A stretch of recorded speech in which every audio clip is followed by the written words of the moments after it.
Hello, good morning, नमस्कार। कैसे हैं आप सभी लोग? एक बार फिर से आप सभी का बहुत बहुत स्वागत है आपके अपने चैनल बाय वाला राम पे।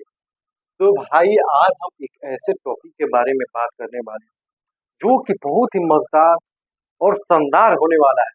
शानदार और मजेदार होने के साथ साथ ये बोर्ड के पॉइंट ऑफ व्यू से भाई बहुत ज्यादा इम्पोर्टेंट होने वाला है, क्योंकि बोर्ड एग्जामिनेशन में ये क्वेश्चन बहुत बार पूछे जाते हैं। तो वीडियो को ध्यान पूर्वक देखिएगा और समझिएगा। तो आज हम लोग बात करने वाले हैं भैया क्लिनफिल्टर सिंड्रोम के बारे में। तो आइए अब हम लोग बात करेंगे क्लिनफिल्टर सिंड्रोम के बारे में। तो जो क्लिनफिल्टर सिंड्रोम है ना भैया, इसको सबसे पहले हैरी क्लिनफिल्टर ने 1942 में इस सिंड्रोम के बारे में बताया। इन्होंने बताया तो इन्होंने कहा कि भाई हम तो बता रहे हैं, लेकिन जो ये विकार है, जो ये सिंड्रोम है, इस सिंड्रोम का नाम हमारे नाम पे रखा जाएगा। इसलिए उनके नाम क्लिनफिल्टर सिंड्रोम रखा गया। तो आइए अब हम इस पे चर्चा और बात विचार करते हैं।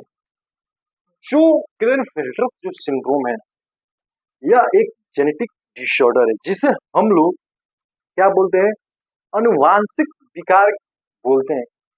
क्यों क्यों अनुवांशिक विकार बोलते हैं? क्योंकि जब कोई नवजात शिशु जब जन्म लेता है तो यह विकार जो है क्लिनफिल्टर सिंड्रोम, वह उसके साथ ही आता है, ना कि यह बड़ा होने के बाद या नौजवान होने के बाद यह विकार आता है। तो एक लाइन में हम लोग अगर बात करें, यह जो क्लिनफिल्टर सिंड्रोम है, यह जन्म जाति जेनेटिक डिसऑर्डर है। यह खास करके पुरुषों में देखने को मिलता है। इस सिंड्रोम में पुरुषों में क्या होता है, एक अतिरिक्त एक्स क्रोमोसोम के वजह से यह सिंड्रोम देखने को मिलता है। मतलब कि समान तौर पे अगर हम लोग बात करें, एक सामान्य पुरुष जो होता है जिसका क्रोमोसोम 46 होता है, यानी कि कोई पुरुष है जिसका क्रोमोसोम 46 है, यानी कि 44 जो है तो ऑटोसोम है, और 2 जो है वो लिंग गुणसूत्र है। यानी कि 44 जो होता है वो ऑटोसोम होता है, और जो 2 होता है वो क्या होता है, लिंग गुणसूत्र होता है। और वही अगर हम लोग महिला की बात करें, स्त्री की, उसमें 44 जो होता है वो ऑटोसोम होता है, और 2 जो होता है वो लिंग गुणसूत्र होता है। फिर हम लोग बात करें इसके क्लिनफिल्टर सिंड्रोम के बारे में, तो इसमें जो होता है, इसमें क्रोमोसोम की संख्या, गुणसूत्रों की संख्या 47 होता है। यानी कि इसमें 44 ऑटोसोम तो होते हैं, लेकिन इसमें 3 लिंग गुणसूत्र पाए जाते हैं। यानी कि इसमें 2 एक्स और 1 वाई गुणसूत्र पाए जाते हैं। जो एक एक्स जो एक्स्ट्रा आ रहा है ना, इसी के वजह से क्लिनफिल्टर सिंड्रोम विकार क्या होता है कि जो पुरुष में देखने को मिलता है। यानी कि यहाँ पे जो क्लिनफिल्टर सिंड्रोम वाले जो पुरुष होते हैं, उसमें 47 क्या वो मिलते हैं, क्रोमोसोम गुणसूत्र मिलते हैं, जिसे हम लोग इसको क्या बोलते हैं, ट्राइसोमिक क्रोमोसोम। ट्राइसोमिक क्रोमोसोम ये भाई क्यों आते हैं? क्या ये माता पिता की गलती हम लोग बोल सकते हैं? तो नहीं, इसको हम लोग माता पिता की गलती कभी हम लोग उसके ऊपर दोष नहीं दे सकते हैं, क्योंकि ये 47 आने का मतलब या तो एग और स्पर्म जब एक दूसरे से फर्टिलाइजेशन कर रहा होगा, निषेचन कर रहा होगा, उस टाइम कुछ गड़बड़ी की वजह से हो सकता है कि यहाँ पे 46 गुणसूत्र होने की जगह यह 47 हो गए होंगे। या तो मियोसिस डिवीजन यानी कि अर्धसूत्री विभाजन के दौरान हो सकता है कुछ गड़बड़ी हुआ हो, इसके वजह से यहाँ पे 46 गुणसूत्र होने के बजाय यहाँ पे 47 गुणसूत्र हुए होंगे। तो बहुत लोगों के मन में ये ख्याल आ रहा हो, क्या इसे हम लोग माता पिता की गलती नहीं बोलेंगे? नहीं भाई, ये माता पिता की बिल्कुल गलती नहीं है। ये तो गलती कुछ इंटरनली प्रॉब्लम की वजह से, कुछ डिवीजन की वजह से क्या होता है, ये गड़बड़ी आ जाती है। ये बहुत ही रियर केस में गड़बड़ी आती है। 500 से लेके 1000 महिलाओं के बीच में कभी कभी रियर केस में ये गड़बड़ी आ सकती है, जिसे क्लिनफिल्टर सिंड्रोम वाला पुरुष जन्म लेता है। बहुत लोग ये सोच रहे होंगे, क्या ये सिंड्रोम, क्या यह विकार एक जन्म से, मतलब एक पीढ़ी से क्या दूसरी पीढ़ी जा सकती है? तो नहीं, यह एक पीढ़ी से दूसरी पीढ़ी तक नहीं जाती क्योंकि ये जेनेटिक इनहेरिटेंस नहीं है। तो अब इसके सिम्टम के बारे में पढ़ेंगे कि जो क्लिनफेल्टर सिंड्रोम वाले जो पुरुष होते हैं उनमें क्या क्या सिम्टम देखने को मिलता है एक्सटर्नली। तो आइए अब हम लोग उसके सिम्टम के बारे में चर्चा करते हैं। ऐसे पुरुषों में स्टीरियो जैसे लक्षण होते हैं।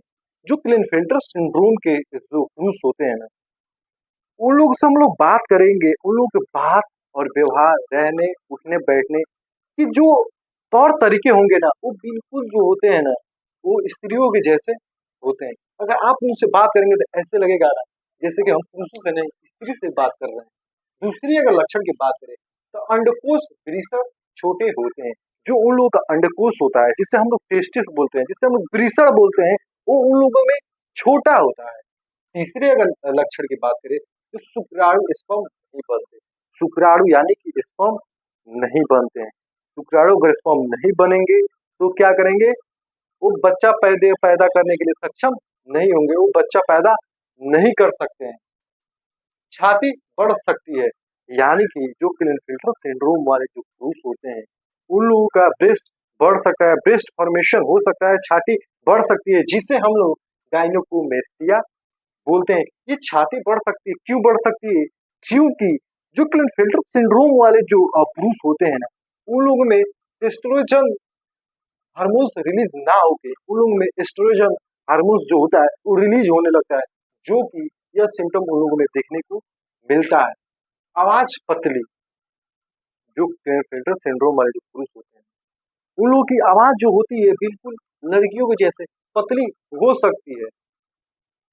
शरीर पर बाल कम होना, आमतौर पे हम लोग एक सामान्य पुरुष के ऊपर देखें, जो शरीर के ऊपर जो होता है वो मैक्सिमम बाल देखने को मिलता है, ज्यादातर बाल देखने को मिलता है। लेकिन इस विकार से ग्रसित पुरुष के शरीर के ऊपर, त्वचा के ऊपर बाल बहुत कम होते हैं।